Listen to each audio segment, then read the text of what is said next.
What up, guys? Live Eventually checking in. Nice to meet you. Today we're gonna go over the 4 levels of entrepreneurship. It's gonna take you through the levels of it, guys. It may be for you, may not be for you. Maybe you just want to stay at level 1, 2, 3, or ultimately get to level 4, right? A lot of entrepreneurs be out there, a lot of entrepreneurs out there, but we're gonna take you through the 4 levels of how to be an entrepreneur. At level 1 of entrepreneurship, guys, it's essentially a side hustle, guys. Level 1 is side hustles. Essentially, it's just you. It's just you and your blank, right? You and your mop, you and your vacuum, you and your appliances. You're essentially just trying to prove the concept, right? That's the best way to go about this thing. So whether you're selling a product or doing a service, at level 1, it initially starts off as a side hustle. You don't want to quit your day job and just go all into something that you haven't proved the concept yet, guys. So at level 1, side hustle, it's just you, solopreneurship, taking it slow, guys. Level 2, you have to solidify the concept, guys. Let's make it official. Let's create an LLC. Let's start a bank account. And with this, you're creating a website. You are getting help. You're getting mentorships. You're getting criticism based on solidified so far to make it even better. You want to constantly be investing in yourself and also improving yourself. Make sure that at level 2, you're solidifying your concept. At level 3, guys, we have positioning in the market. Where do you place yourself within the market? How do you stack up against your competition?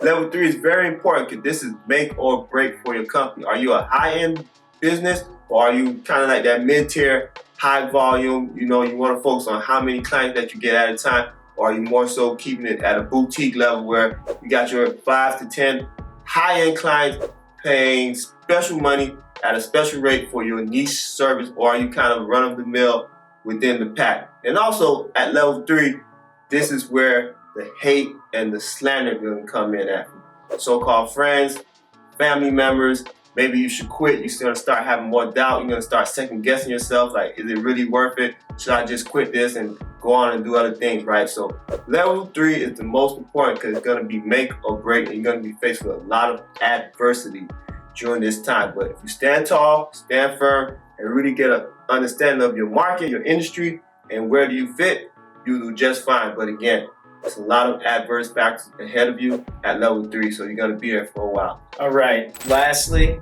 we have level 4, expansion and scaling. Now, you have to be conscious of how much money is coming in. You have to be conscious of your margin. You have to be conscious of how much profit that you are bringing in as well.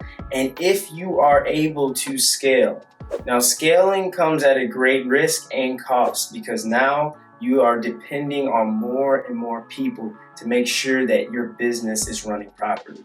This is not the time to step back and say, let them handle it, let the business go forward. You still need to be overseeing everything. You still need to be paying close attention to your managers, to your support staff, and to your teams. You don't want to sit there constantly micromanaging, but you do want to be available to correct certain things in certain areas when you see problems start to arise. Because what will happen is when people start scaling and they don't correct things early on, that mistake goes from a small mistake, snowballs, and becomes a very big problem internally within the company.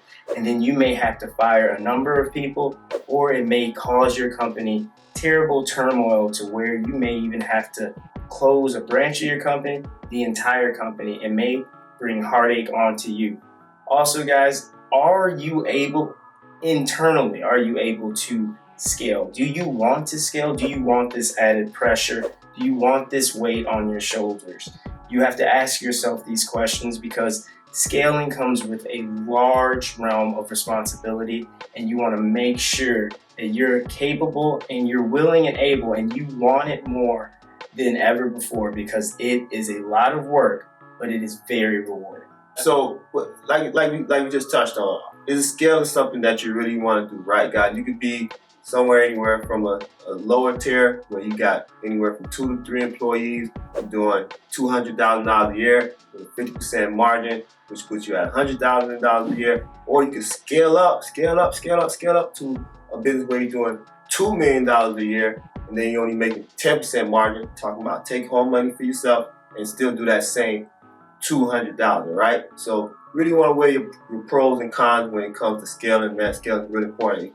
You can either crush your business when scaling, or you can really grow and expand and build a legacy. But you have to really dig internal and see if this is something that you want to do, guys. Because remember, you started this thing off from a side hustle, right? It's something you just doing on the side, something you want to do, something you may have found fun, easy, or convenient for you to do. And then you got more into it at level 2.